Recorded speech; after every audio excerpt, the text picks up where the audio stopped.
everybody. Welcome to tonight's episode of Identico After Dark, a live stream and podcast where we talk about video games, TV, music, movies, and more. My name is Mallo, and I am joined, as I always am, by my co-conspirator, Alex the Humanoid. Welcome in, sir. What's going on? I got hot chocolate because it's snowing outside like it is in our background. Yup. Still snowing. Still not living in a place that understands snow at all. Not a bit. I'm done. No more snow. Done. It's not that bad. It's not that bad. It's fun for like 2 days. I can play with my kid. I can build a snowman. We can throw snowballs. The dogs like it. And then I'm done. Look, this is a perfect opportunity to get old man yelling at clouds. Yeah, it is. Take your camera with you, go outside, and yell at the sky, please. Yep. Yeah. Old man yell at clouds, film at 11. It's the perfect time to spend inside drinking boba at a game store. That's all I'm saying. You Very can true. catch the first of our panelists there tonight. Or they're not there tonight. Usually you can catch him there. It's Getting his Joe. daily boba. Getting his daily boba tea. It's Joe. Speaking Welcome of in. boba, Yeah. I got an idea Nice. for the thumbnail that's going to be really weird. I may be able to pull it off. We'll see. All right, let's do it. Our other panelist tonight, joining us again for this week because he's got thoughts and opinions on Boba the Fett. I mean, we got Boba the drink and Boba the Fett. Yeah, it's fine. It's Michael. Welcome in, sir. thank you. I just got to show off my preparation. Look at it. It matches nice. the beanie, too. He's like branded and everything. Like, he is way I more coordinated, prepared man. than me. I coordinated. My wife was beautiful. actually very impressed by my coordination tonight. Fantastic. We are talking the Book of Boba Fett, new Disney Plus show, debuted late last year, right after the end of Hawkeye. So we're gonna be talking about that. Light spoilers tonight for episodes 1 and 2 if you haven't caught up with those yet. We'll be talking about some plot points and how that connects to the larger Star Wars universe because we've got Kenobi series coming up, we've got Andor series coming up, and we've got Joe's favorite series that'll happen eventually coming up too. All of this will likely connect to all of that. But I kind of want to we've got a couple episodes in. We're at a point now where we can start to get like a general understanding. There's only 7 episodes for the season, so it's again a typical limited run Disney Plus show.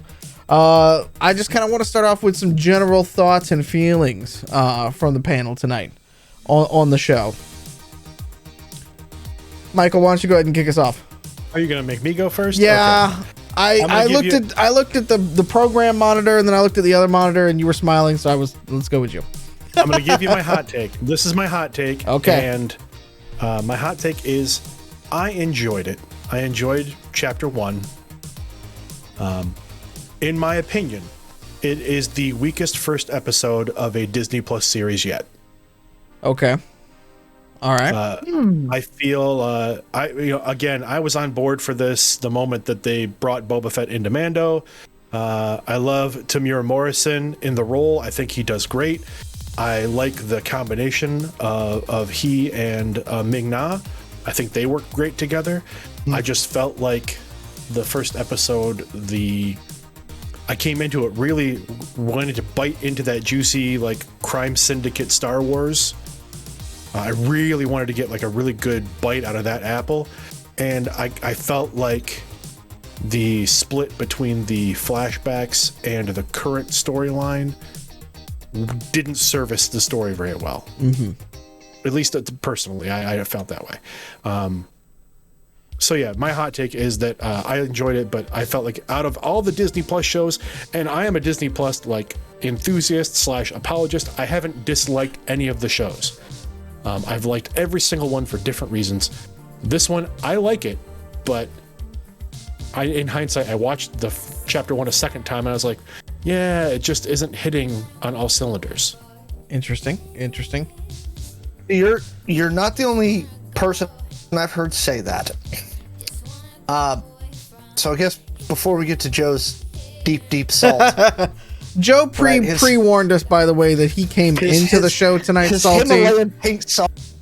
Yeah, so you can go ahead and drop all the salt in the chats. Okay. before we get there, I don't know if I'd call it the weakest first episode. It definitely wasn't the strongest. I think that still belongs to Mandalorian Season 1, Episode 1, and that reveal at the end of that episode. That being said, I don't disagree with you on the Underworld stuff, not doing it. I would have cut the first 2 episodes differently to make it feel more like that. Mm-hmm. I love the connections they're drawing, especially in episode 2 to the Underworld. Mm-hmm. For all of our Star Wars fans out there, you're gonna have to go back and watch Solo. You have to read some Dr. Aphra to see all the references. Mm-hmm. I don't know if it was the weakest first episode. That's a toss-up, I think, between that and Hawkeye. When I say weak, I guess what I'm really speaking of is, like, I feel like they came into this with all of the thunder coming from Mandalorian and Boba's reveal on there, mm-hmm. and you know, the Fennec character on there, like, so like they came into this with a lot of goodwill, at least for me. You know, I was happy to see this happening, right? And especially the initial trailer they cut, like him, you know, they kind of did the whole like dethroning thing in the trailer at the end of Mando. So when this show starts, that's already happened. I mean, you don't have to see that again. He's already on the throne. He's taking over, right? But I felt like the writing was a little bit weak, like in general. I felt like the chemistry that they showed you between Fennec and Boba in the Mando, I feel like it really wasn't there very much in chapter 1, and it's better in chapter 2. But you also didn't get much time with it because of how they cut the story. The flashbacks in 1, the whole and spoilers for those who haven't seen it, the whole reveal of how Boba survived the Sarlacc pit, completely unnecessary to me.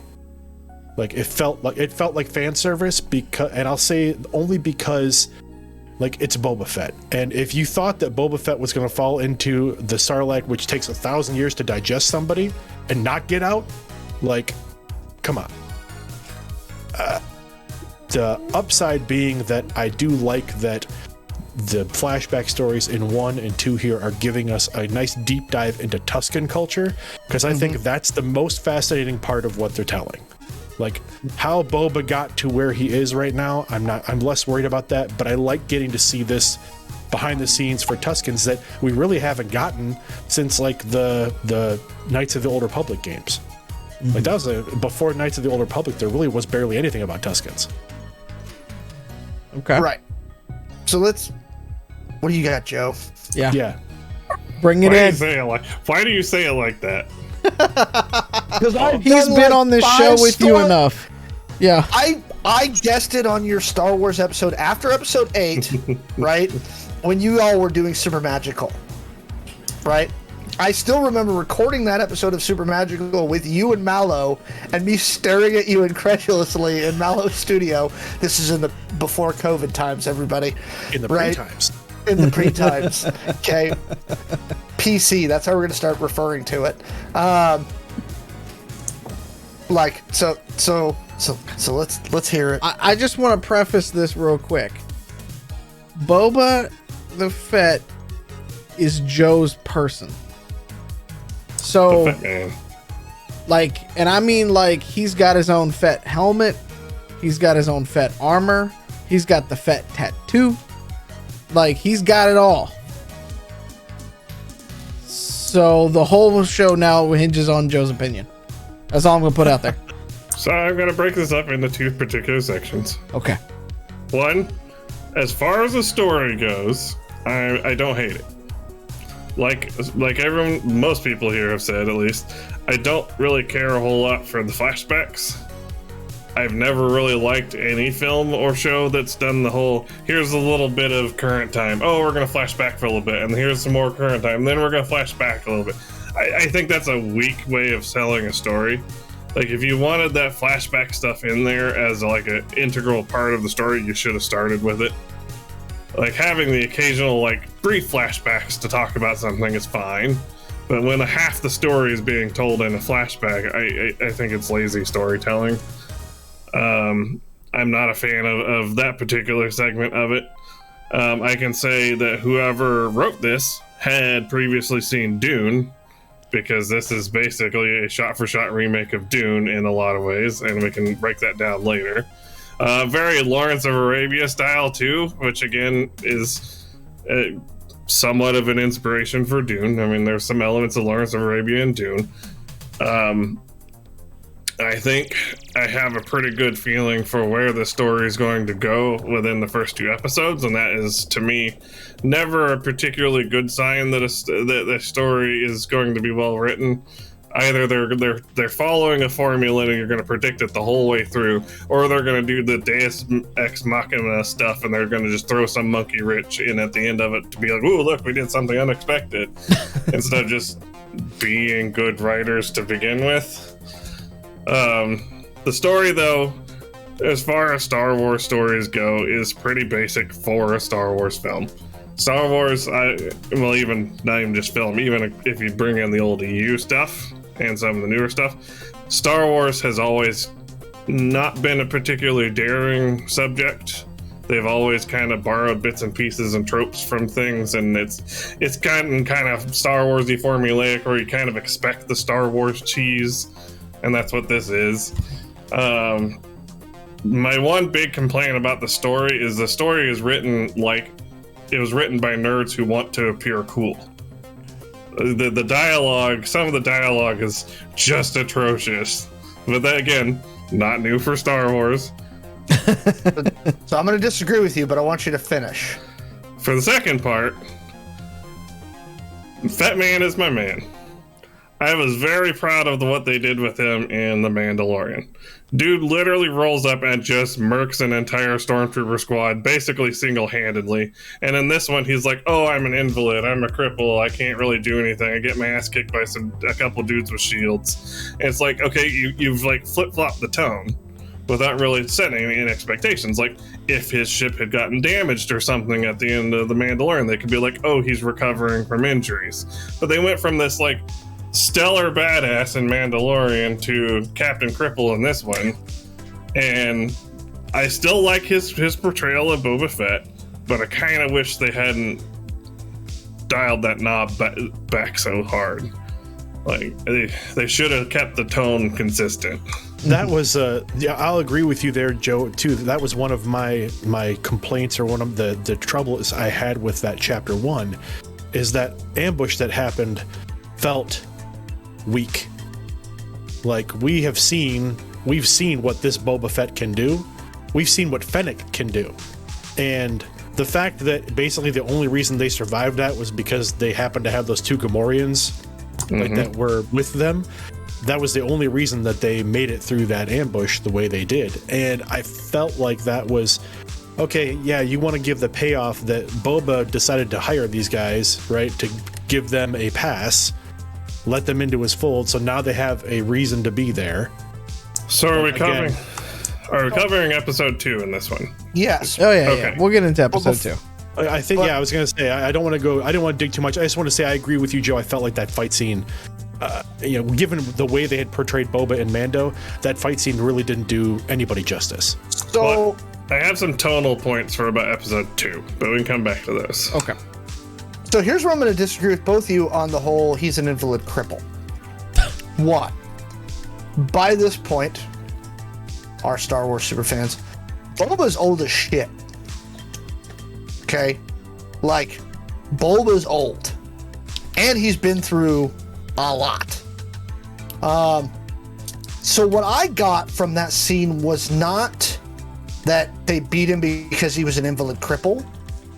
I got that they beat him and Fennec Shand because Boba wasn't taking Fennec Shand's advice.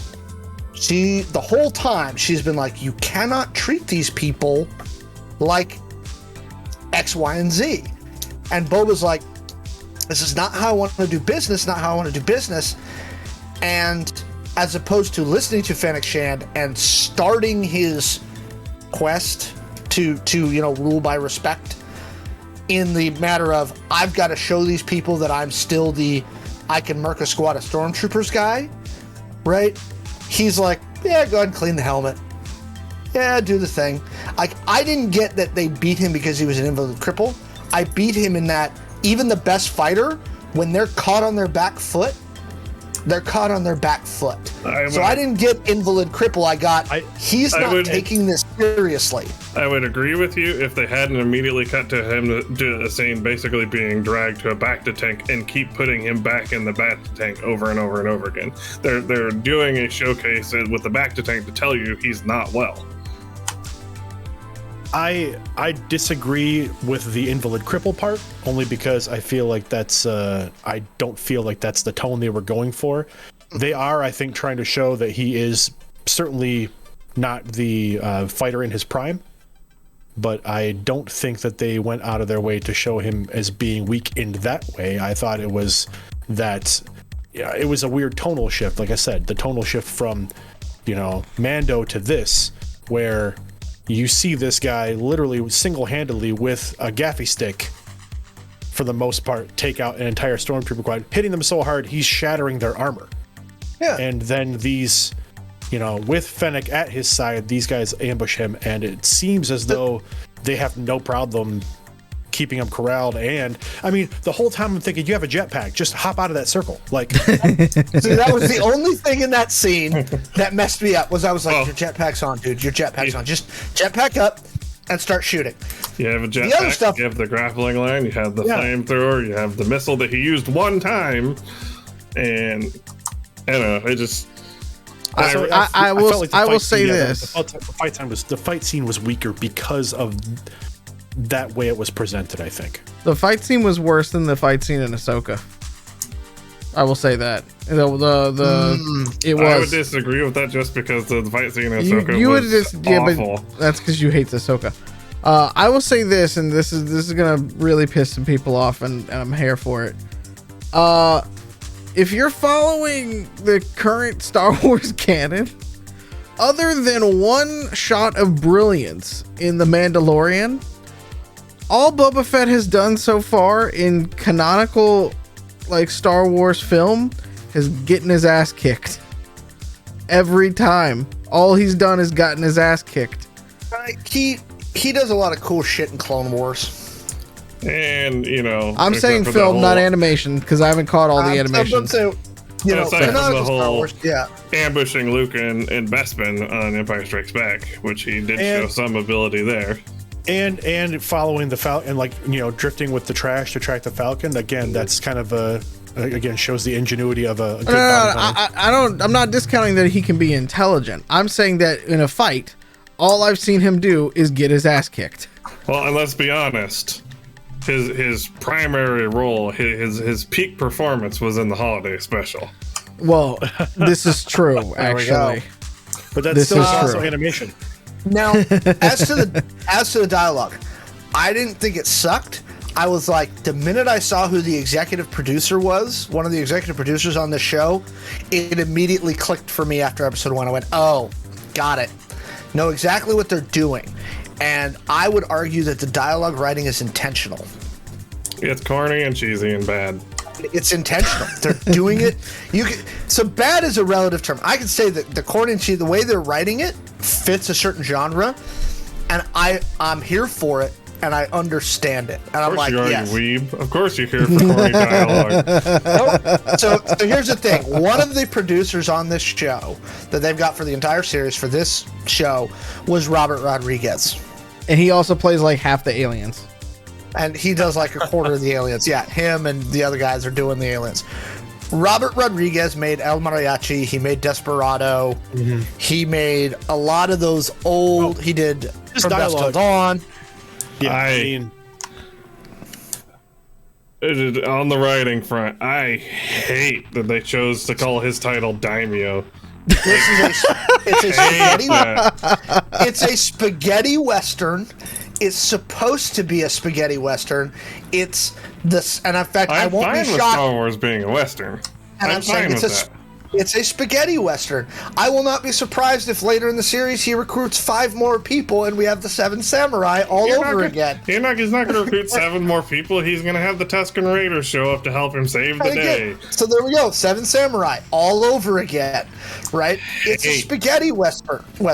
That's what it's supposed to be. Spaghetti Western is fine, because Star Wars has always kind of been something of a Western in a lot of respects. Then why are you complaining? Come on, and we're really going to complain about this dialogue? I was going to go to Tachi Station and pick up some power converters. I prefaced it with saying that Star Wars has always had bad writing. That doesn't mean it has to always continue having bad writing.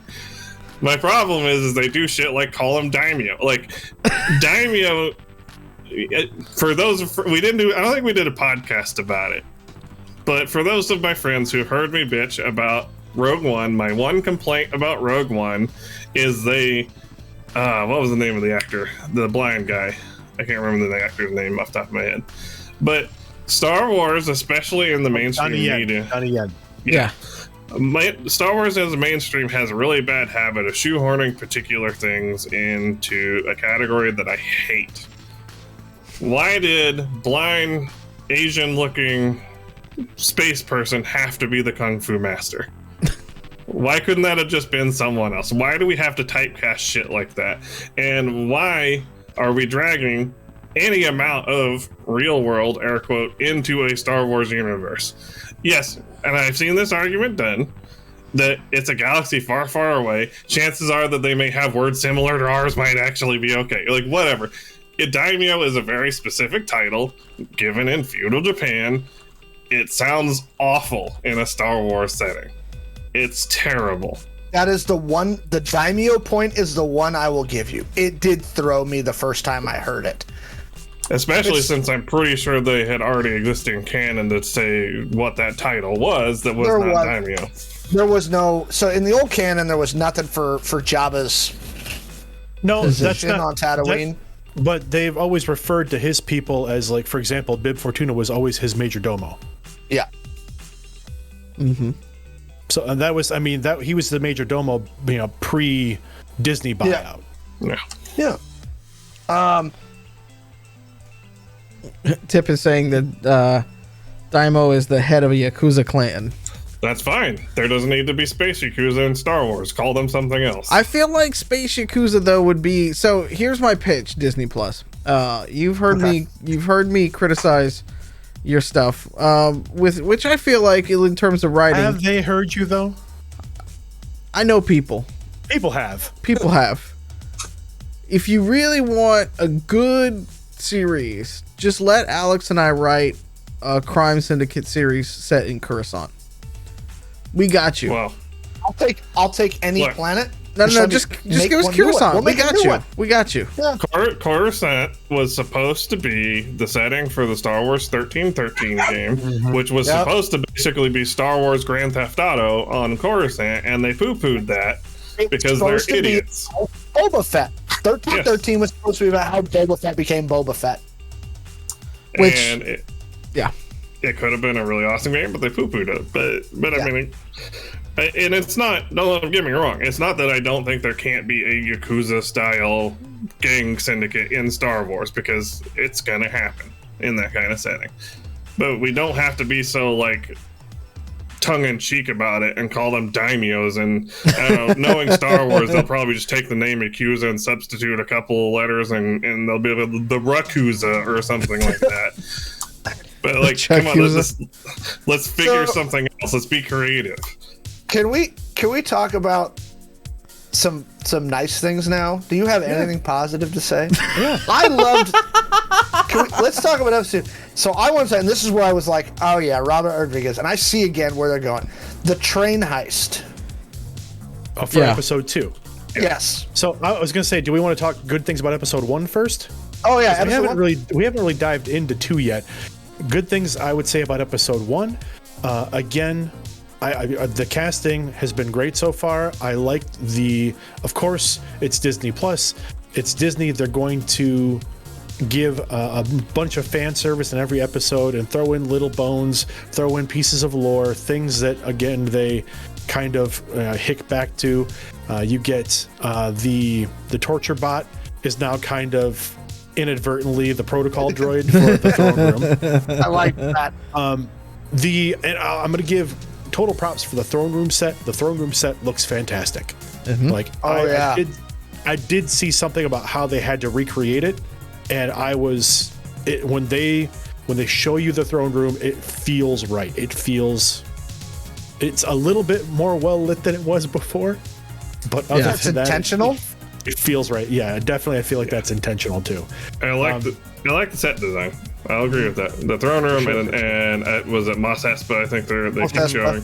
I like the changes and the updates they've done there. That's been pretty nice. Let's give it up for the Cantina band making continual slow jazz. The Cantina band with like the samba version of the Cantina theme. Yeah. Right. Well, so here's the thing: if you watch it, and I watch everything with closed captions because my hearing's starting to go, it actually says like modified version of Cantina theme in the closed captions. Yep. Really? Yeah. It does. It says that it's a basically a remix of the original Cantina theme in the closed captions. So I will say one of the nice things about episode 1, and this is also partially about Mandalorian too. Excuse me. I really like the updated Boba Fett armor. I kind of wish he had more like leg plates. I feel like he's a little top heavy the way they've got it designed right now, but I don't hate it. And I really, really love how they left in a lot of the like Easter eggs, so to speak, like the dent in the helmet. Like they could have like just scrubbed all that and said he repaired his arm, it's fine. But they left that kind of stuff in there because that's kind of a throwback to the older thing. I like it.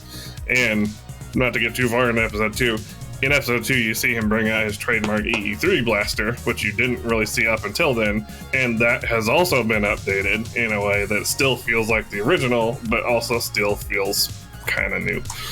So one of the things I like about the flashbacks, and one of the things, and it relates to the costume, is I love the way he's incorporated, because you see it in Mandalorian.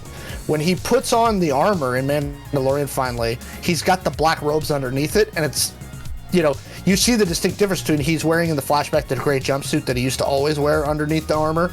I love the way that the robe kind of comes down behind his legs now. The black underneath the armor, I think, looks so much better. Well, the changes they've made make him look very much like a wizened old fighter. I think the way the robe comes back, it hangs down behind the leg, is a throwback to there's a name for them, I can't remember what they're called, but the clone troopers had the leather skirts that came down. I think it's a nod back to that. Could be. But I love the black underneath the armor more. Mm-hmm. When they revealed Boba in Mandalorian, I literally told my group of close local friends, I was like, this is the first time I've ever actually considered doing a Boba Fett cosplay. Like the new outfit is very much big guy friendly. Yeah. Mm-hmm. And I think honestly part of it too, like I'm torn between the Mando outfit and the new armor, like the new look. Because there are a number of differences between that Tusken robes with the armor versus the kind of the way he's wearing it now. If you look at the two costumes, there's a number of distinct differences. Well, sorry, go ahead, Joe. Well, like I think it's a wonderful thing play on the Boba Fett the character, especially the one they're kind of making now. Because in the EU he was a lot similar, but a little different. And then this one, I think the changes in design is showcasing that he is embracing change. He's not necessarily sticking to what he used to do. He's especially the addition of the black robes. It's saying, look, I'm making this new part of me, part of my persona. This is me now. Mm-hmm. And I don't hate that. I know there's some people, my brother's not a huge fan of how they've changed up some of his armor because he's kind of a super commando purist. I kind of think that's okay, especially since they went out of their way in Mando for him to say, I'm not a Mandalorian. So. And that's pretty critical in how they've changed the character from the old EU, how they're redoing the Mandalorians, but keeping some of the old EU stuff for the Mandos. So I kind of actually like what they're doing with that stuff too. I agree with you, Joe. I think it's a good way to have the character be expanded beyond just, everybody forgets, and I actually highly recommend on Disney Plus, there's a documentary called Behind the Armor, and it's all about Boba Fett. And the thing is that Boba Fett in the original trilogy has 4 lines of dialogue, right? Well, he was It's designed to be. he's worth a lot to me. I mean, You know, like, blah blah blah blah blah. Like there was nothing, and he captured everybody's imaginations. By having a badass armor. I mean, let's be honest. Yeah. The T visor is like everyone sees that and they're like, "Oh, that's so cool." Yeah. So much so that everything. they make that as an actual helmet now in like in a lot of Modern Warfare, isn't it? Oh yeah, there's a Modern Warfare that's because some guy went and actually made some tactical armor in the real world that was based off of it. But like, I see the Boba Fett influence and across a lot of genres. Specifically, off the top of my head, PlanetSide 2 has a ton of T-visor helmets now. Destiny has it. The Army's working on a new face visor that involves the T-style design. I mean, really? Let's be honest. Yeah. Like the T visor It's a is face a very old design. Like the Greeks had some. Yeah. So So yeah, it's just a cool design. And another good thing ripped about on the first episode, I will say, is I liked. So they also introduced the character of the mayor of Espa, but not so much the mayor, but the mayor's major domo. Yeah. And I don't recall the actor's name, but the actor, I'd previously seen that actor on the show Veep on HBO, and he plays the ex-husband of the vice president. And he is killing it in this role in Boba Fett. Like, he's playing this slimy, skeezy, like just political... he's doing good at portraying a character you looking just up want to his shoot in name. the face. You just I'm not gonna want to try- like slap him. Oh, Yeah. Love it. I'm not gonna try and mispronounce his last name. It's David. Starts with a P. David P. Very good. And David he's P, the major you're doing a domo. wonderful job. He is doing a wonderful job. Yeah. The only thing casting wise, and again, this is a me thing completely. I was a big Agents of S.H.I.E.L.D. fan, and Ming-Na Wen still, to me, is Agent May, and I see so much of Agent May bleeding into this character. And I'm like, it's Agent May in space. I really hope. Oh, sorry, go ahead, Joe. I really liked her as an actress, but again, I kind of feel like she's getting typecast quite a bit because the last like 3 or 4 shows I've seen her in, she's played basically the same character. The one difference to that is the Marvel film Shang-Chi. She wasn't in Shang-Chi. Wasn't she? No. Who am I thinking So of? she was in Agents of S.H.I.E.L.D. Maybe I'm thinking of someone different. She is the original. You're probably thinking of Michelle Yeoh. Oh, yo. That's who I'm thinking of.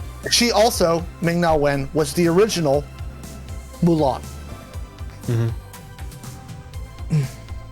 By the way, it's David Paquesi Thank I you. don't. for Mox Shaez' major domo. She was also in that Final Fantasy animated film they made so long, not the good one based on 7, but Advent the other Children? one. No, Spirits Within. Oh God, I'm yeah.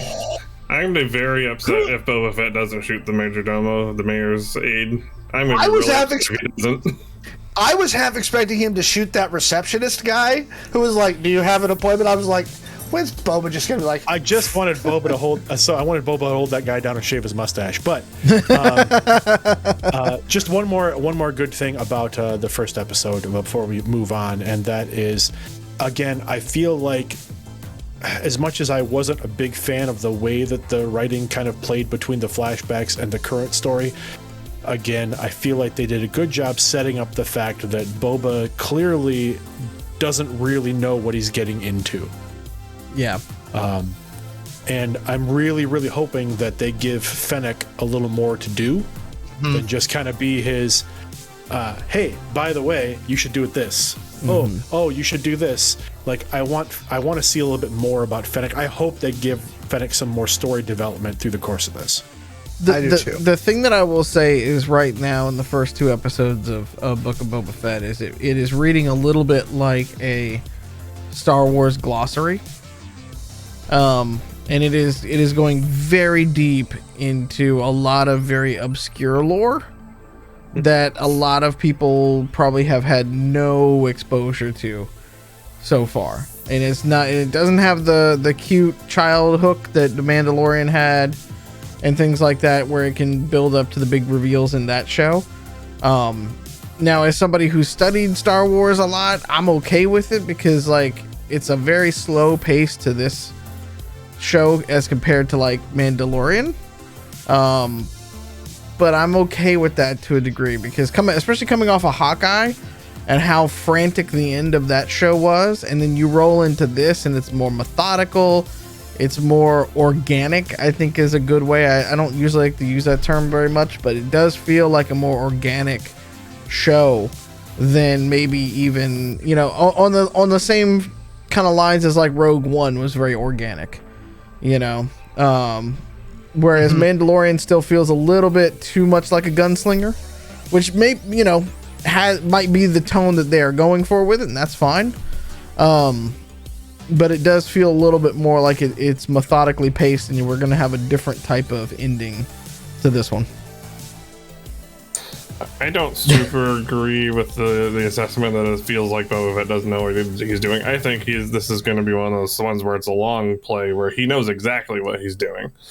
And the reasons for him, he's trying to go for like a softer, more reasonable approach to being a crime lord, which is, I think, a little unusual. A phrase for I Boba never Fett. thought I would hear. Yeah. But I That's think something like a compassionate conservative. I think it's going to come out that he knows exactly what he's doing and he's not actually bumbling. No, again, I never get the sense he was bumbling. I don't say that to say like he's dumb by any means. I feel like the feeling I got from this first episode is that he came in, took out Bib Fortuna, stepped into this role thinking maybe it was gonna go a way that it was gonna go differently than it is right now. Like, I think he felt like I'm Boba Fett. Everybody knows me. Everybody knows I'm Boba Fett. Hey, I can step in here, and I've got the reputation. I've got, you know, all this stuff behind me that will let me just kind of step into this role, and that it's not as easy, you know, as Fennec was trying to say, it's not going to be as easy as you seem to think it is. To comment on Other Doc for the podcaster, Other Doc was talking about how Star Wars is basically Kurosawa spiritual inspired type film, which I agree with you, it is 100%. And I know that Said as much, yeah. And I know Star Wars is, there's probably a lot more words in Star Wars that are borrowed from real world languages than I really give it credit for. My problem is not that they borrowed words, because I mean they're telling it in English or whatever language you happen to be listening it to. They're telling it in an Earth language, so they're going to have to use some language that crosses over. But there's some specific ones like using like, for example, a Mob Dawn, or a what was the name? The Spanish ones. What were they? Well, called? I mean, yeah. I just don't like it's something. It's very on the nose. Like it's like if they suddenly started calling Jedi samurai. Right. And so, I mean, they kind of are. I mean, there definitely are samurai. Yeah. But they don't call them samurai. And Jedi itself, I have seen that there is a Japanese correlation to the word Jedi, but it's so obscure that you have to dig through multiple layers to get to it. Whereas Daimyo, like, next thing you know, they're going to start calling the mayor Shogun. Like, it's. I don't think they're going to go that far. I don't think they're going to go that far. Again, I understood it. It threw me a little bit. I'm just kind of letting that one, the Daimyo thing, ride. I think it's more interesting because if you just take the original movies into context and not a lot of the other canon stuff, the idea that whoever's in basically Jabba's position was basically the one running the planet was not something you got from the original trilogy, right? In that it's, you're the mayor here because I said so, was not something I got. Even when you look at the prequels and stuff like that, like, I never got that sense of Jabba's level of power on Tatooine. I just figured Tatooine's his base of operations for running his syndicate. Cool. And they just leave him alone. And it's so far out in the Outer Rim that nobody gives a crap. Alex, since you kind of jumped into that, well, like, let's hit episode 2. Like, we've kind of done episode 1. Like, let's let's jump in. And I know in the chat on the Discord, you said you were pretty happy with this episode. So why don't you start? So again, episode this is one where I felt Robert Rodriguez's DNA a lot in how they're making these. I felt a lot of the spaghetti westerns. The flashbacks is like Dancing with Wolves all over again, right? But I like the way they're Dancing with Tuscans. And actually at the end, that was literally what I was thinking. I was like, it's dancing. It's a dance. They're dancing. Okay. And there's something specific about the one who's kind of acting as his teacher with the Tuscans that I want to ask at the end. If anybody else got this sense. And I had to go look it up on IMDb because I was just curious. I really like that whole sequence, right? I like the fact that he's having to see that, like, he's had this reputation as the greatest bounty hunter in the galaxy, and I can freeze people with a look, right? And now he's being humbled and is having to relearn how to be a warrior. I like the concept. I like the idea that he's like, you know what? I'm going to let you live after they take the train, you know, but I'm not doing it just out of magnanimity, you know. Overall, I think it's a much stronger episode than the first one. Right? I don't know if I go so far as to say the first was the worst, but it's a much stronger episode.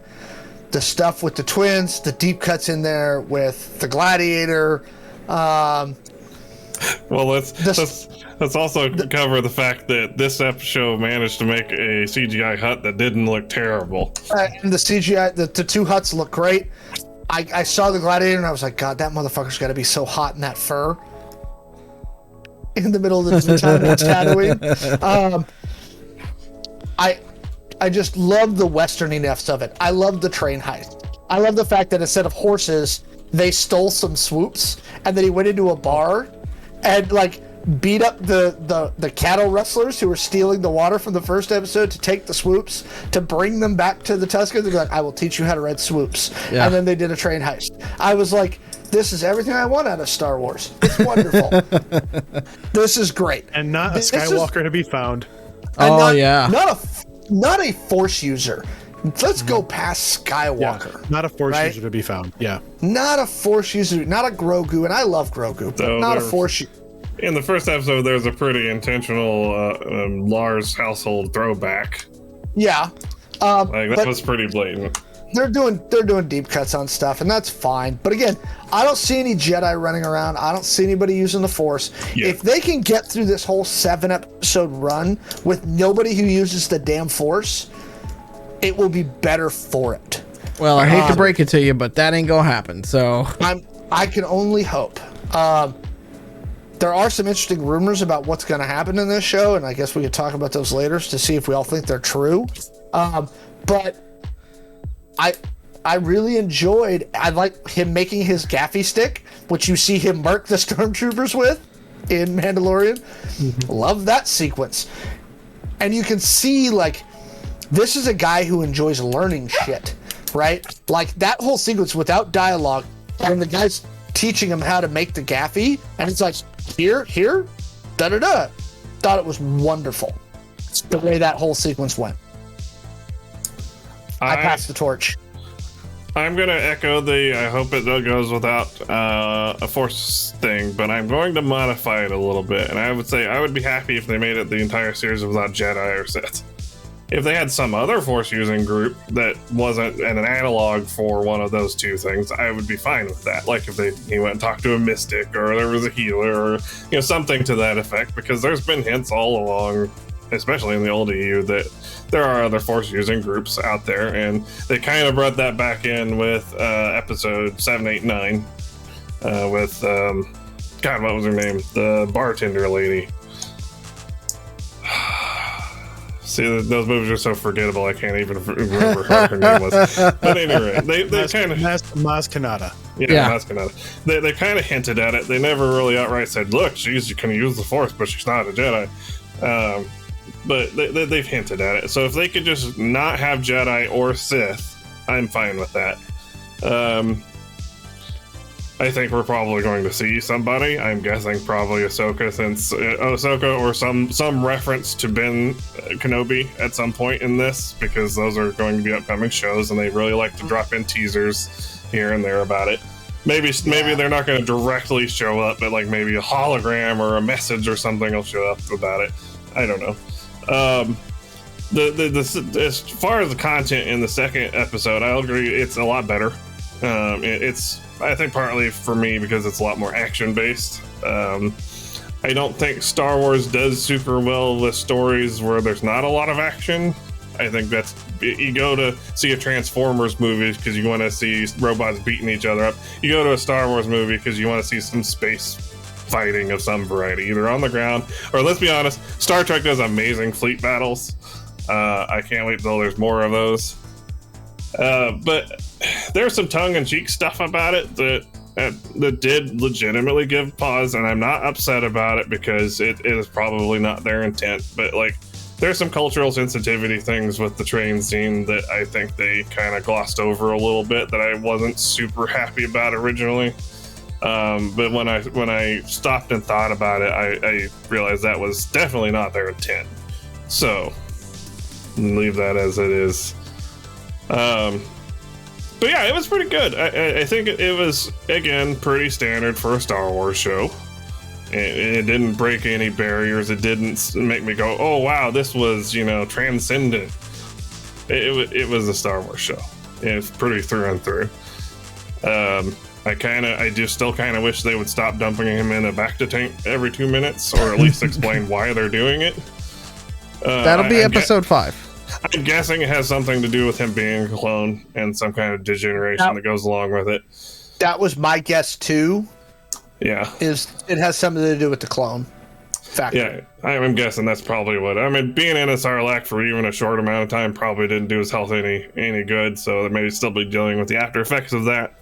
But this one did very clearly cement me in the idea that the Tusken Raiders are the stand-in for the Fremen.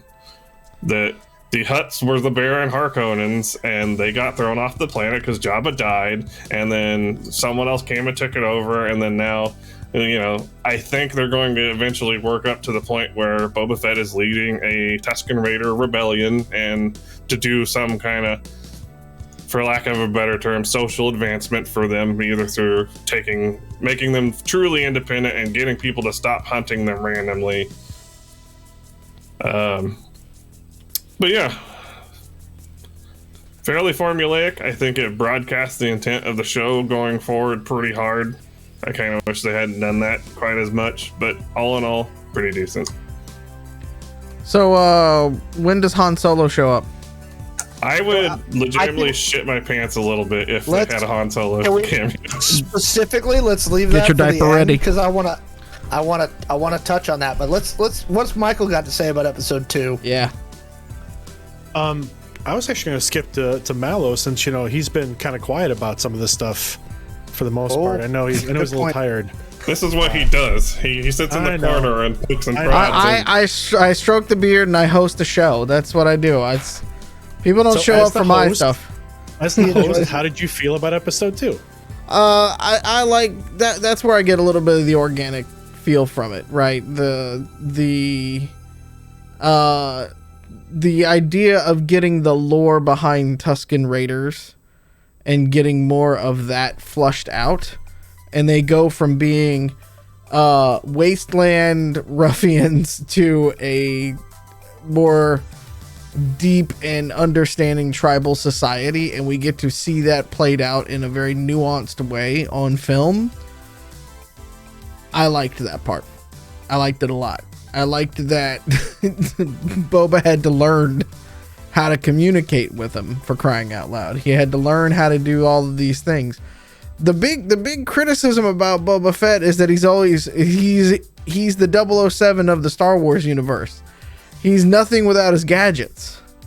And we saw in Mandalorian that he could handle himself with a gaffy stick, and you're like, wait a minute. Hold up. And so between the two things, you can draw the comparison now, or draw the timeline at least, of how he loses armor to some Jawas, again getting his ass kicked, to actually learning how to fight.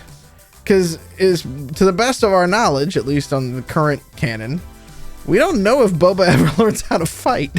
He lost his dad in episode 2 movie, and then he learned to be a bounty hunter based on what his dad taught him. But again, it was all tricks and gadgets. Yeah. But again, there's more of that in the animated series. That you got to get them cartoons. Like literally, I ain't got time for that. Young Boba Fett basically runs with a bounty hunter crew. Like that's where he learns all the tricks of the trade. Well, so and Mandalorians are meant to be able to hunt Jedi. Old canon, at least, right? Like they are more equipped to be able to handle some of that stuff. So there is some of that, but it's just the understanding that he's learning hand-to-hand combat. He's learning different ways of working through things. And being shown on film in an adult, I guess. Not that the Clone Wars was a kids show. Look at the themes in that fucking show. No, it was not. There are some definite themes that should not be shown to kids. In the later seasons, especially. Yeah. It was a kids show, through and through. Go ahead, Joe. You were jumping in. This is more of a question for those of you who have religiously watched Clone Wars. Did they ever discuss in Clone Wars why he has the dent in his helmet? No. It is explained elsewhere in canon. They do explain it, and I'd have to go look, but I know it has been explained in the new canon. I'm curious. In the old canon, he got a fighting Darth Vader. Right. And in the new canon, it's the same thing because of the stuff with Beskar and how Beskar works. And the new canon, they still are using it. They're still calling it Beskar. It is still Beskar, but I'm not as clear on the rules of what Beskar can do. For those who don't know, in the old canon, which I don't know if it's the same in the new canon or not, in the old canon, he basically fought Darth Vader to a standstill over a bounty. And he got the helmet dent because he fired a shot at Darth Vader, and Darth Vader reflected the shot back into his helmet, and that's what gave him the dent. Classic, which also doesn't make any sense because Beskar usually, like, we've seen in the Mandalorian that it like deflects most laser blasts and stuff. So well, in the old canon, his armor was not Beskar. It is what they call Durasteel in Star Wars. Gotcha. He didn't get the Beskar until 30 years after the events of. A little less. Well, he gets a Beskar version when he becomes the Mandalore. Yeah, that was 28 to 30 years. Yeah. And up until that point, he hadn't, in the old canon, he hadn't considered himself a Mandalorian either. Up until that point, until they basically made him a Mandalorian. Yeah, it gets funky. The whole canon of Mandalore is funky, and I'm interested to see how they're going to carry that now in season 3 of Mandalorian coming up. I'm very interested to see how they're going to thread that needle. Well, they've hit a lot of similar points from the old EU. The only difference I can see is in the Mandalorian, they mentioned that they glassed the planet, which they didn't do in the EU. They did bombard it quite a bit, but they didn't like full on glass it. No, and the Mandalorians are like a cross between, like, in the old canon when they fleshed them out finally, they were like a cross between Maori and Scottish culture, and she took the two warrior cultures and kind of specifically Celtic mushed them together and was like, Mandalorians. I actually wrote an email to her asking about that once, and she responded directly to me. That was really nice. But yeah, she said it was mainly based off of Celtic with some other semi-druidic things thrown in. I know that the Maori connection came from the fact that Tamara Morrison is Maori. And after he had played Boba Fett and all the clones now look like that, it was like, okay, well, that's what Mandalorians look like now. Well, my original question was asking what she got the inspiration for Beskar was, because they hadn't really talked about it much. Beskar is like a Beskar sword. It's supposed to be like some cultural thing for the Mandalorians. And she literally said, it's a machete. Oh, okay. It's just a machete. It's a fancy machete, though. Yeah. So, predictions. Michael, where do you think they're going?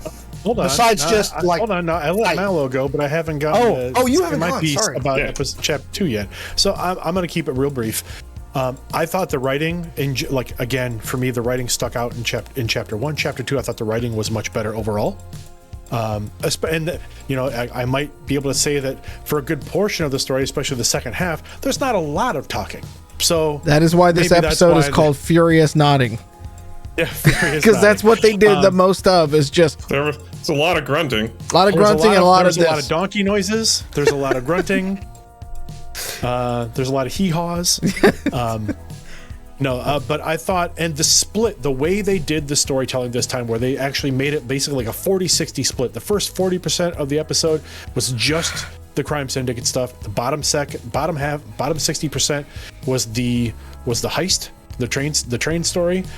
I like that split better. If they're going to tell you, if they're going to keep like kind of dipping in and out, I would rather do a split like that than them try to interweave it, because that felt messy to me. Agreed. The way they told it this time felt much more in line with, we're going to tell you everything about this part, and now we're going to dive in here, and we're going to give you the rest of the story here. Like, I'm okay with that. That felt better. So I would guess that the flashbacks are going to be done by the end of episode 3.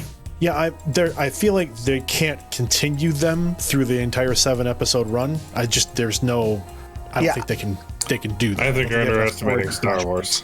No, because like Arrow did that, where it was like the first 5 seasons of Arrow was 1 year of him being on that stupid island and missing and stuff. I don't think they're going to do that, because they just got to get him to the part where he shows up and meets Mando. That's all they have to do is show him leaving Tatooine to like track down his armor.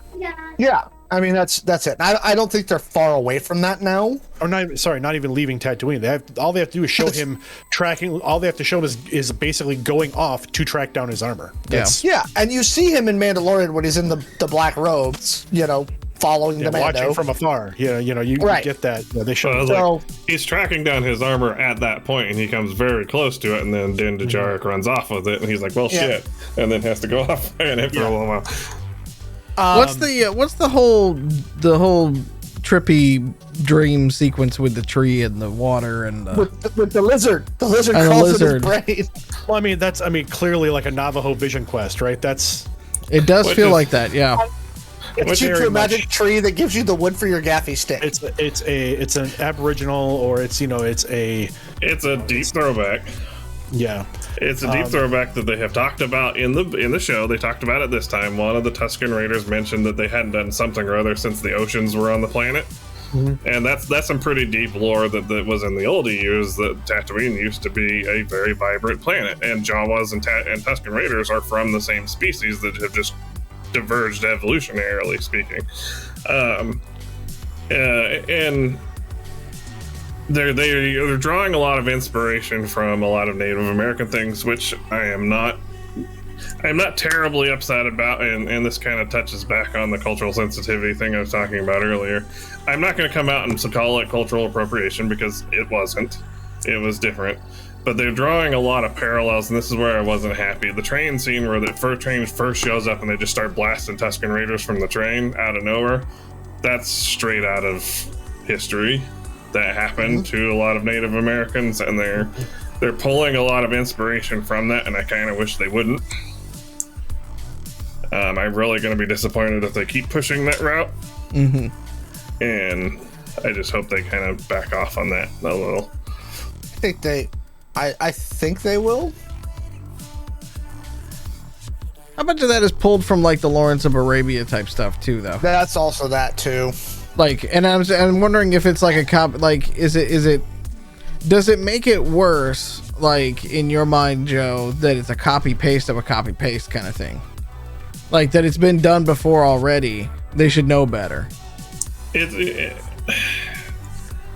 don't know if it really makes it better or worse. I think it makes it a little more intentional on their part that they intended to paint that allegory. If only because they then double down with it on the whole Vision Quest thing where he goes out and gets that thing. They're kind of like, I don't think it was their intent to be like, hey, look, we did this thing and fuck you if you don't like it. But like they doubled down on it, and that's part of what really set me off about it. Michael, go ahead. I would say it felt very much like an easy way, and I say easy, not that it's better, but it's felt like, again, for viewers, it's an easy reference to make to try to show that, just like as they've shown before with the Tuskens, basically everyone on Tatooine just sees the Tuskens as some kind of backwards primitive people, right? Well, it doesn't help that they also attack a lot of things. Well, I mean, but again, that they're using that mechanic because they know that that's going to pull that back into our frame of reference. Like, we can see that behavior and know exactly what they're talking about. And it's universal. Make it better, but it's easy for a viewer to see that and make that connection. And I think the reason it didn't strike me so much is that they have that sequence where the Tuskens are like, look, the Off-Worlders do X, Y, and Z. And they're showing it from the Tuskens' perspective, right? Like, these are what the Off-Worlders do. And so it's kind of almost that universal, like, colonizers gonna colonize, and that's not good, right? Was kind of the message that I got from that. When they were like, the colonizers have all these weapons and stuff that we just don't have. Well, I was... You know? I was just waiting for when they attacked the train for it to form up into a circle and make a defensive structure. And if it had, I probably would have chucked my remote across the room. Because, like, and I know, like, I'm not trying to be, for the audience, I'm half Native American. I don't really claim that ancestry too much because I was raised not Native American. And it doesn't sit well with me when they draw those allegories for show effect. Real life events. Yeah. Especially since that's something that really doesn't get covered a lot in the public sphere. Like, the fact that Native Americans were treated very badly just kind of never really, it didn't come up with super a lot. Especially if you're from a place like Oklahoma where they're still treated like shit. But yeah, I mean, I'm not upset about it. I'm not going to go out and say they're being racist or racially profiling or cultural appropriating, but I just kind of hope they pull back from that a little bit. That's fair. So make a point, but don't beleaguer the point, is what you're saying. Exactly. I think in that context, it works a lot better than if, again, kind of trying to hammer this thing home. They don't have to hammer it home. They've done it over so many parts of their Star Wars media where they've shown that the Sand people, the Tusken people, are viewed as a primitive, as Aboriginals, as primitives, as indigenous people. And we know how the real world treats indigenous people. I do. Yeah. I mean, and they have kind of beat that point because that's pretty common. Like the Wookiees, like everybody treats the Wookiees bad. Like it seems to be like the humans treated the indigenous people. Well, I mean, badly. Like literally in Star Wars. Well, Star Wars is all about colonizers colonizing, and I think one thing that I really did like a lot about the Tusken Raiders, even back before they really dove into the lore, is that the native people of Tatooine very clearly have some capacity for technology. They have blaster rifles. They have the respirators that they wear. Occasionally you'll see them with some kind of like artificial lighting, though that's often implied to be stolen from somebody. But they had some technical aptitude with the swoops because they were immediately trying to salvage it for useful materials. And I really like that kind of juxtaposition they've always had with the Tuskens. And Mallo kicked into it earlier, mentioned it as well, but it was one of the big points for me too in this first and second episode. I mean, I've always kind of been fascinated by the Tuskens, but we've known almost nothing about them, and to see the deep dive into kind of the Tusken culture and how they're kind of portraying that's like one of the most interesting parts of this show to me so far in general, is like building that out so that we can actually get a feel or a view for how the Tuskens actually are as a people versus these perceived like threats, because that's how, for the most part, everyone's ever treated them in a Star Wars piece of media is like, don't go out in the desert. The Tuskens are going to fuck you up. Like, I mean, for lack of a better word, they essentially they've called them just savages, right? And I think that's another thing that's done really well. We talked about the set design and some of the armor design and stuff, but like the way that they allow the Tuskens to have individuality within this one tribe of it, and you get some clear hierarchy, you get some clear warrior class, you get, you see how everybody sort of brings up and comes along and things like that. again, there's just that other level of depth there that I think is a detail that was really needed. Well, in some of the older year, I don't think it's canon anymore, but in some of the older year, they kind of touched on that a little bit, where like everything the Tuskens wear is crafted by them. Like they don't go buy it. They don't have a manufacturing plant. So there's going to be like individual, and some of it was also the individual are crafted as kind of like a coming to age type thing. So there'd be individual personalizations. There would be tribal differences. One Tusken Raider may have a different design than another. But one thing I really want them to touch on, I don't think they're going to, but I'd love for them to do it, is to touch on the interaction between Tusken Raiders and Jawas. Like, see what their relationship is like. That would be interesting. On the Tusken thing, so I had to go look this up, because the first 2 episodes, the one who's been basically training Boba, right? I didn't know what it was about it, but I was like, that feels like a female presenting Tusken to me. For sure. Right? So I went and looked it up. Agree. It actually is a woman playing that Tusken Raider. The one who's been training Boba. And I was like, wow, she really does, like, but I thought it was interesting. Even in the costume design, I got that through. Without, like, it's not like she's got, like, giant boobs or anything that would be, like, super obvious. But they gave... Feels like a woman to me. That costume specifically is the one Tusken costume in that tribe that has what we would think to be like dreads or long hair. Oh, I didn't even pick up on which could be legitimately long hair too. Yeah, the way that it's done. It could be like dreads. Yeah, it could be. It could be a dread kind of piece for that, for being in the sand.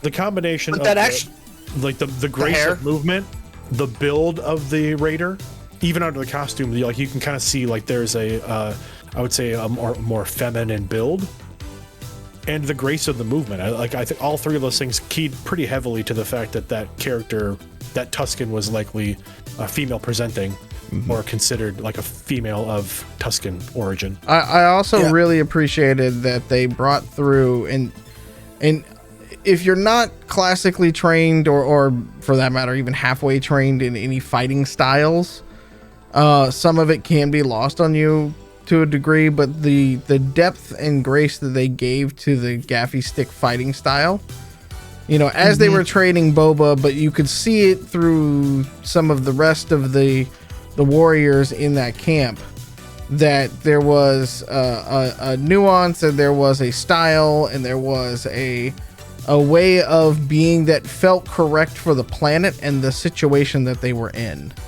And that's something that I really appreciated. You've got, it's sharp on one end, it's blunt on the other. There's a reason and why they flow in the way they do, and it just made so much sense. And it was a great moment in my mind, watching all of that play out. Again, another level of depth that really brought it around. On pretty much exactly the same note, I really appreciated, like, in the train sequences, whenever they actually go to do combat, like, you don't see them standing up, and there's like 1 or 2 that do, but they then immediately get shot. They don't really stand up and silhouette themselves against the top of the dune, which is a combat thing. You don't stand up on top of hills, because that's how you get your ass shot.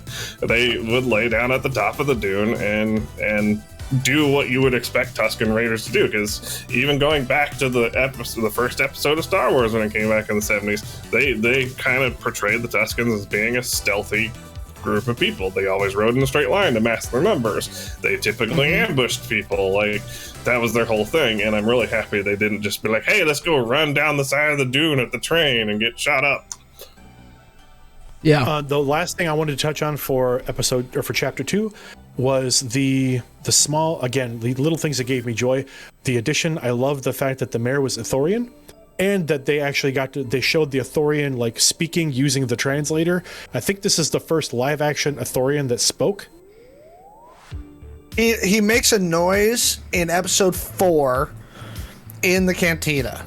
Okay. But he doesn't, you don't understand him. He's just like, rah, rah, rah. But that's one of the things I really liked about this, is that they show you, like, he's speaking his language, and then immediately the translator kicks in, so you can hear his speech underneath the translator's speech. And I liked the way that they did that. I've always found the Ithorians to be kind of fascinating in the realm of Star Wars, and to see a live action one done well, I was pretty pleased about. The twins, again, we talked about how good they look. It's funny because they mentioned the twins, they show the twins, and I kept thinking the twins seem very familiar. Like I've got to have heard about these guys before, and I went and did a little bit of checking. I was like, oh, the twins are like a new thing for the series. Yeah. Mm-hmm. I thought they were existing family members, like a job of family members, but it sounds like that they are new for this show.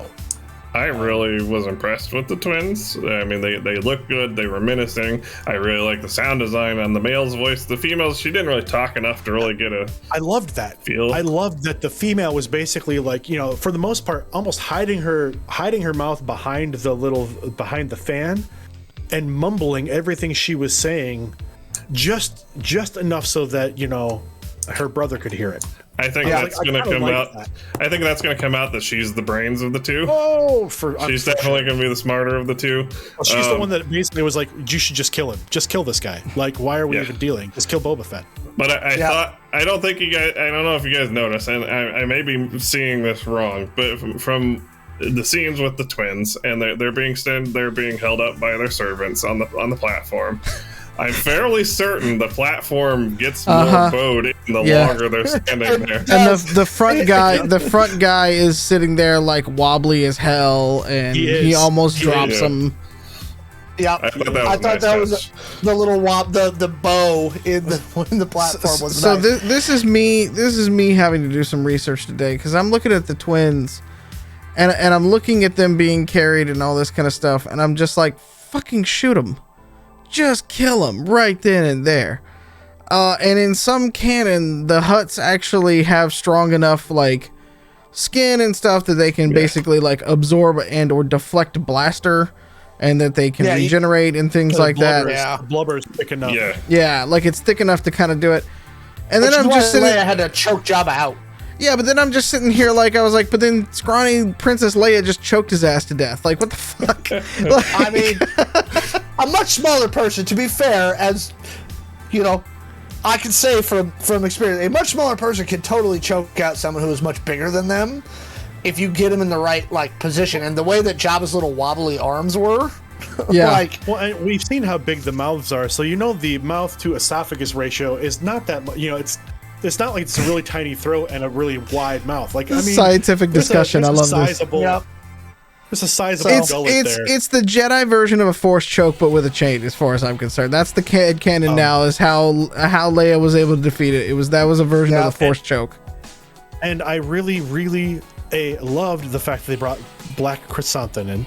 Yeah, so that was the thing. That's the deep cut. When most viewers won't get. When he walks out from behind the litter, I was like, oh my god, are you shitting me? I was like, I can't believe they made this little deep cut.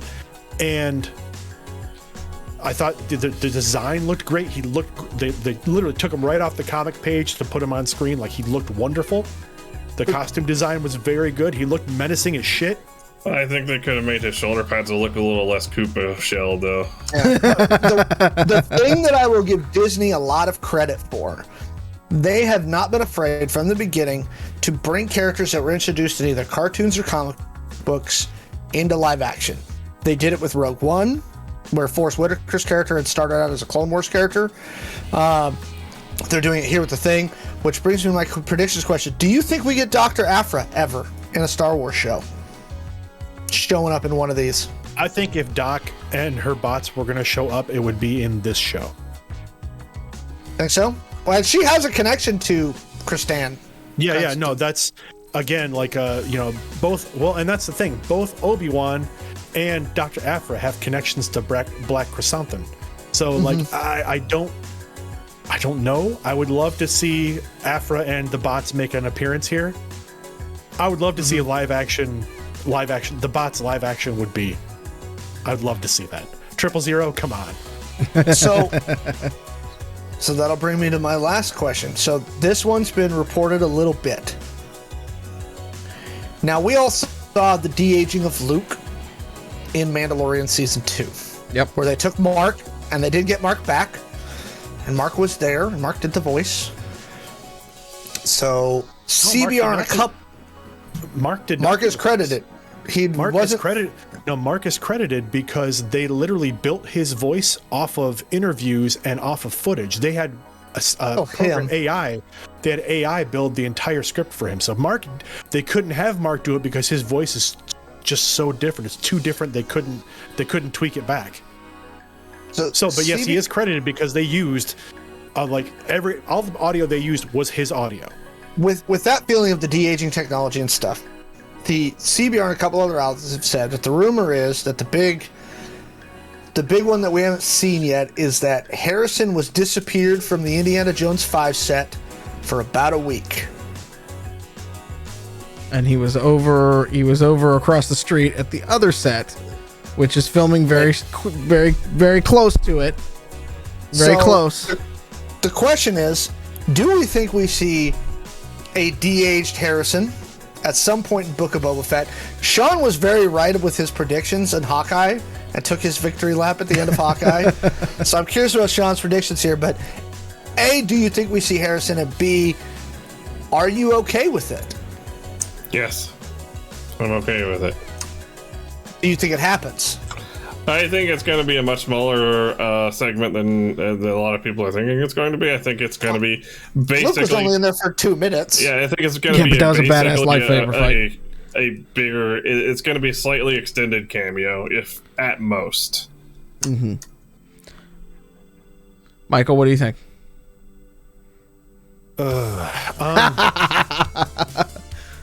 So, the fanboy in me would absolutely love to see a very brief appearance by Han and Chewie, especially now that they've got Black Chrysanthemum in, because there's existing relationship between Chewbacca and Black Chrysanthemum also that I would love to see them touch on, even just briefly, like in this show. Like even if the two of them just like had to stand at each other like and face off and like have somebody between them being like hey or if Han had to be like Chewie, not today, like another time, and then they take off in the Falcon.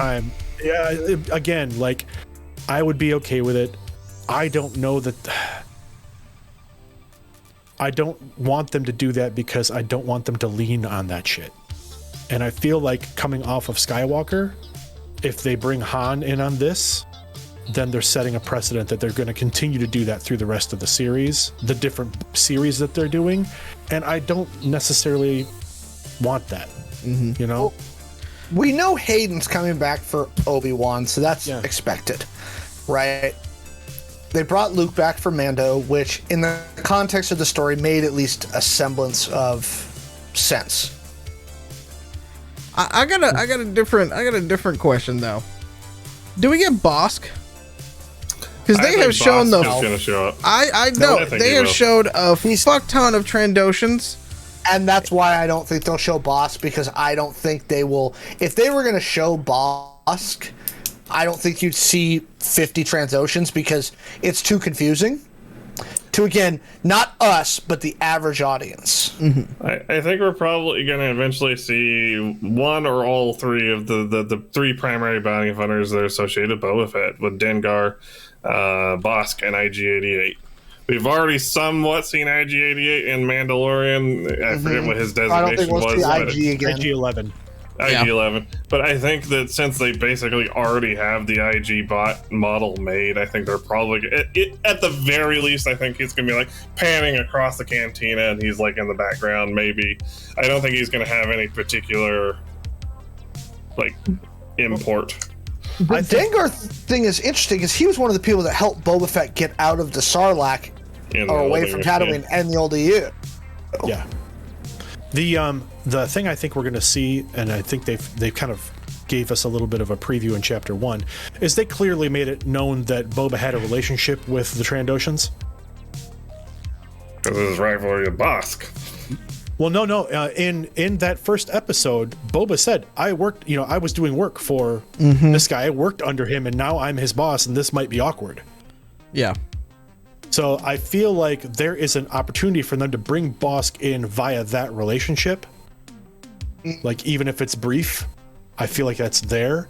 I would love to see, I'd like to see like updated versions of Bosk and Dengar and Forlom and like IG-88. I'd love to see that little group. That would be the good one. But not IG, because we've seen IG in Mandalorian. Forlom. But Forlom and Zuckus. Oh, yeah.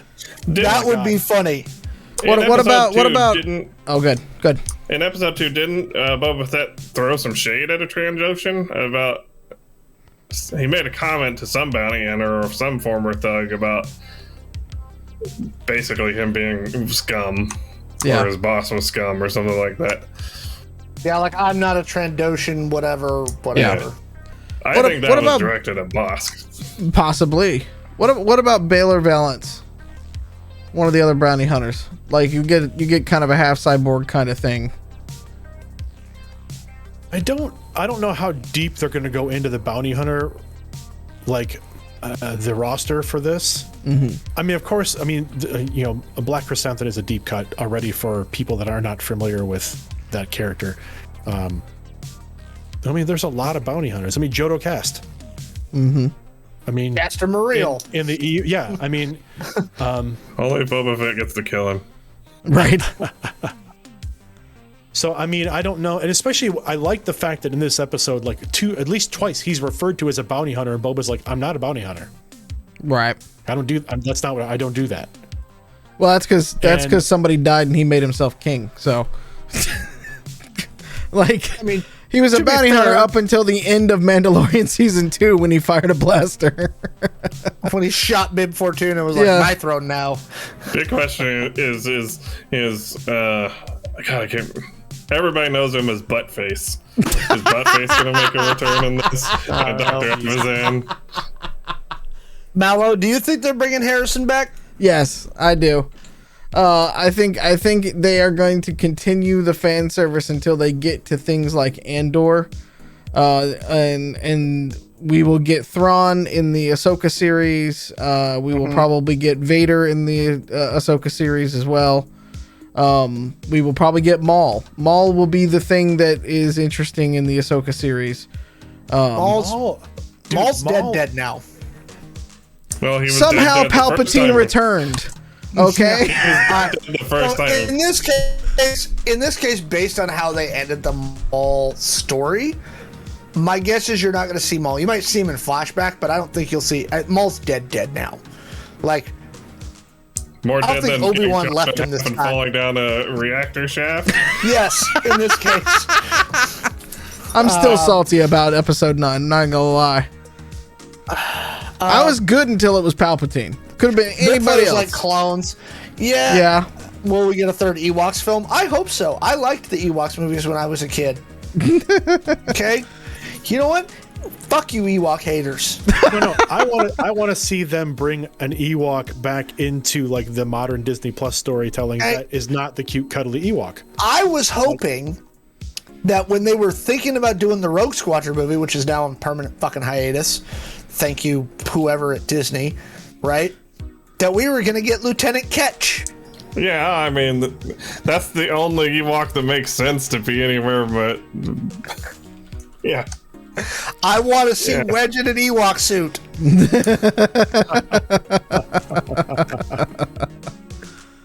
Okay, if we're going deep cuts, we're doing it. I don't mind the Ewoks, but they can stay on Endor. I do think we're going to see a lot more cameos through the end of the rest of this story. At the very least, just being a quick pan buys. And I do think we're going to see Han Solo. I really hope it's not like a major component of it. I would think it would be awesome if they just had him in there as like they get into a bar fight and there's lots of people shooting and they just kind of recognize each other and then go their separate ways. Just no dialogue, just kind of there. Sorry, Tip just said something in chat that has me stunned. Palpatine was explained in Fortnite? Yeah, he absolutely was explained in Fortnite. Are you shitting me? No, this is why I'm so upset, because had they put that as a stinger at the end of episode 8, what they put in Fortnite, I would not have been so distraught about episode 9, because you would have had a WTF moment past the credits and you'd been like, wait, what? Because Snoke dies, spoilers in episode 8. and you're like, okay, well now who really is the big bad? And then you unveil it and you're like, oh, well, hell, because you could have spent more time actually developing the fact that, like, you know, Cyborg Palpatine is off doing his thing and growing Snoke's in a Bacta tank himself, you know, and he's just putting them out there in the world. You could go into that whole lore. Somebody just did a cut on the Star Wars Reddit page where Leia dies in the attack on the starship. She doesn't Mary Poppins. Yeah, she doesn't Mary Poppins her way back into the thing. She doesn't have to do. And man, does that feel good as a cut. Does it suck because Leia dies? Yeah, in the right way. And you could have then taken the rest of that movie, because again, Kylo Ren didn't do the killing. It was his two wingmen, right? And so, like, he could have been living with that regret, and then it would have made even more sense again at the end when he turns against the Knights of Ren and things like that. So yeah. My only issue with that theory is, again, knowing what was to have been, right? Where the sequel trilogy was supposed to have, each film was supposed to have a primary focus character from the old trilogy. Episode 7 was Han, Episode 8 was Luke, Episode 9 was supposed to be Leia because Carrie hadn't died yet. And if you've seen the stuff, Colin Trevorrow actually confirmed that the leak that happened was true. The leak of what Colin Trevorrow had written for Episode 9 prior to Carrie's death, like, is just straight out better, right? Carrie sadly passed away before they could film Episode 9. Yeah. You know, and so that whole plan had to be scrapped. And it sucks. And they borked it up. But to go back, yes, Michael, they revealed the Palpatine thing in Fortnite like a week before Episode 9 dropped. They had a Star Wars crossover event in Fortnite. And they did a big galactic-wide radio broadcast, and it was Ian McKellen, and it was him announcing that Palpatine had returned to the galaxy. And what Mal is saying is if you would have put that as a stinger at the end of Episode 8, it probably would have pissed a lot less people off, as opposed to going, oh, we're actually going to do this reveal in Fortnite, and then we're going to give you a 2-line block of text during the crawl of Episode 9 to tell you Palpatine's back, because corporate synergy. Yeah. So for those that didn't know, that's what happened. As someone who is familiar with the whole Dark Empire comic series, like, I was okay with them doing that in Episode 9, but I also felt like, okay, well, if you're gonna do that, you should have, like, let that run through the entire trilogy, at least as a B plot, to then reveal it in the last movie. Like, yeah, at least bring out, like, little pieces of it here and there. But the way that they pulled it out in the last movie, that disappointed me. Yeah.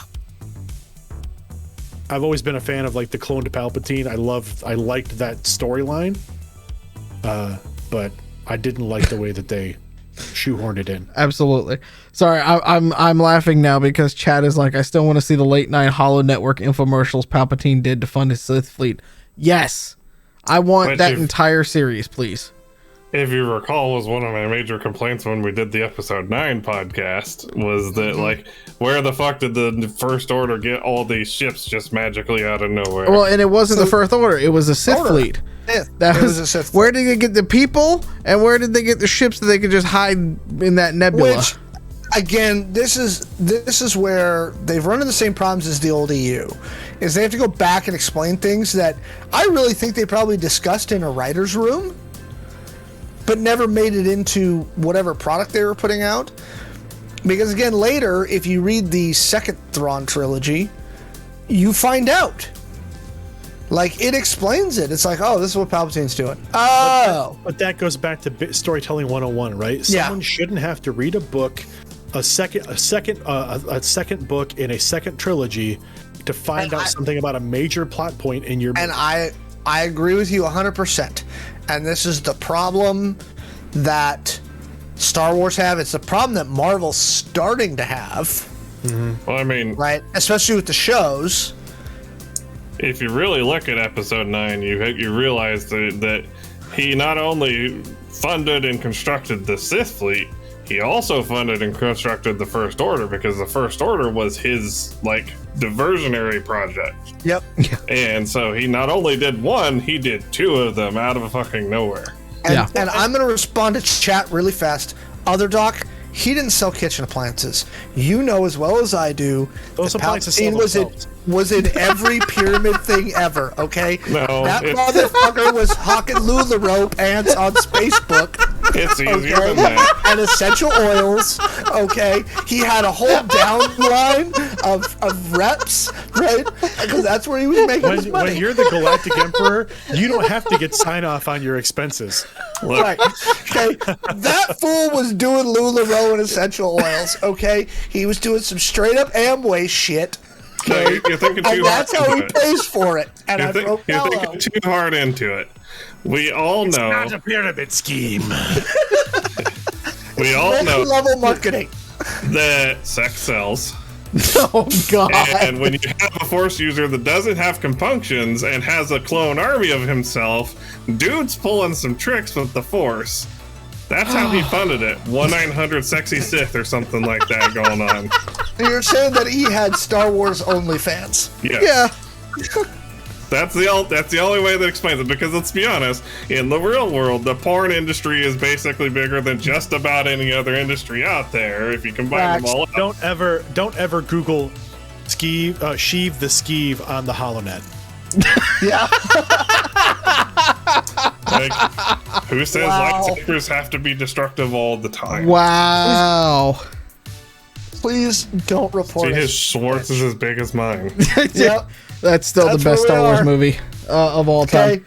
www.sheevetheskeeve. I love it. And now that we've all determined on this podcast about how he funded the Sith fleet with a combination of multi-level marketing and OnlyFans, There you go. right? Look, if Belle Delphine can sell bathwater, Sith water. If someone from an MTV dating show can bottle farts Yeah. until they have a heart attack. Well, I mean, he wears those heavy robes all the time. They're gonna pick up some funk. Oh, Sheev is selling his robes, right? Selling his used robes. yep. I have no words. I think we've reached the end of the Book of Boba Fett podcast tonight. Yes. I have one final power of question the for dark you, side. though. Okay, well, we've got a final One question. Okay. Which is more disturbing, Darth Jar Jar or OnlyFans Palpatine? OnlyFans Palpatine. Darth Jar Jar might as well be canon at this point. Misa gonna avenge you, Annie. I feel like it's a Sophie's choice. Oh my. Oh goodness. All right, Tips in there saying we wrote another robot chicken sketch. we might have actually. Yeah. Hey, Tip, welcome. you guys spread the word. Me and Mallo want to write this stuff. If they give us a Star Wars show and some Adult Swim cartoons, Mallo would finally leave the evil corporate overlords. Lower Decks look- did pretty well for Star Trek. Look, I'm really good at creating things out of thin air. Just look at my IG for the past few days. There's some true. key Go check that things out. in there. Go check that out. Joe, thank you for joining us. I would ask you where people can find you, but much like Palpatine, you aren't anywhere on the internet. That you know of. You can find True. Joe in Fortnite. Apparently, Yeah, on like Facebook. You guys can find Joe at my store buying boba tea. Yeah. Yeah. And, off on some weird planet secretly funding my Sith Armada. That's where I'm at. There you go. There you go. Michael, where can people find you on the interwebs if well, they geez, you too can want to find know about me- your Sith water? You can find my bottled farts at I'm on the Identico show Chaos Inc. Every other Monday with being run over there by Alex, Mallo engineering the show. You can find me there. You can find me on the podcast Redemption, which is Star Wars actual play podcast. It takes place after the Clone Wars. We are not dealing with any Boba Fett related things at the moment, so if you want a break from Boba Fett, yeah, come and give us a listen. Do go give them a listen. It is a very good podcast. Alex, outside of your store, where can people find you? I am always Alex the Humanoid on pretty much every social media device, and you can find me here every other Monday doing Chaos Inc. and every Wednesday doing Identical After Dark until we finish the cast on this new space show. Mallo and I are still talking about another show for Identico. I promise I talked to him about it this weekend. We had a long conversation. We're not done yet with the story. No, not even close. There is actually We a have new a Identico. rock in the fire. Yeah, well, there's a lot of that, and then there's also a Identico living campaign that will be happening out of your store, which is Gamers Heaven, Seattle. So go take a look, search it. If you follow him on TikTok, he does a bunch of TikTok lives where he talks to you directly from the store. He's got like a ring light and a stand set up at the front of the store, so he can just like talk to people. It was like I was trying to figure out who the hell he was broadcasting to while playing Warhammer the other weekend. Realized he was on TikTok the whole time. I was on TikTok, and we had a pretty good little viewer run. Yeah, so go harass him over there. And buy a boba. And buy boba. Yeah, it's delicious. I don't TikTok, but Alex's videos are entertaining. Dragon fruit milk teas are amazing. I'm just saying. Dragon fruit milk teas are pretty delicious. Cool. If you want to follow any more of my hijinks and all of the crazy weird space stuff that I just announced and launched today, go find me at the Mallo Man. I'm literally everywhere as well because branding. Until next week, no, this coming Monday is not a Chaos Inc. show, but we will see you again next Wednesday for this show. Hang tight in there. Go check out our YouTube channel. Go search Identico on YouTube. PlayIdentico.com for anything that actually has to do with the game that all of this is based on, except for our podcast chatting and things like that. Go support us there. We've got a ton of stuff out there for it. It's a fun game. So, the more that you can do out there for us, the more we can do these for you. Until then, be good to yourselves. Be good to each other. Drink your water, take your vitamins, go get vaccinated. If you haven't, please stay safe out there and take care of one another and stay weird. We will see you all next week. Bye, everybody. Good night, everybody.